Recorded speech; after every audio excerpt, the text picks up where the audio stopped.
buat orang-orang yang mendoakan keburukan buat Aceh, terutama orang Jawa nih ya, khususnya suku Jawa nih ya, yang mengaku orang Jawa tapi mendoakan keburukan untuk orang Aceh.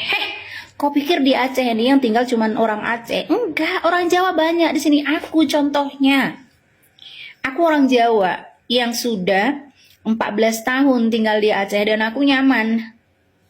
Jadi kalau kau nggak tahu karakteristik orang Aceh, nggak usah banyak ngomong lah kau. Ya, jika memang ada sebagian entah itu kecil atau besar orang-orang Aceh yang menginginkan merdeka, tuh ya wajar. Coba baca deh sejarah supaya kalian paham kenapa mereka bisa menuntut itu. Dan yang bilang katanya, oh minta bantuan dari pusat. Kau pikir dana dari pusat itu dari mana? Dari daerah, salah satunya dari Aceh yang kaya raya ini. Kau pikir kenapa pemerintah Indonesia kasih istimewa buat Aceh? Karena Indonesia nggak mau kehilangan Aceh. Jadi sebelum ngomong, pakai dululah otak kau ya. Pakai dulu otak kau.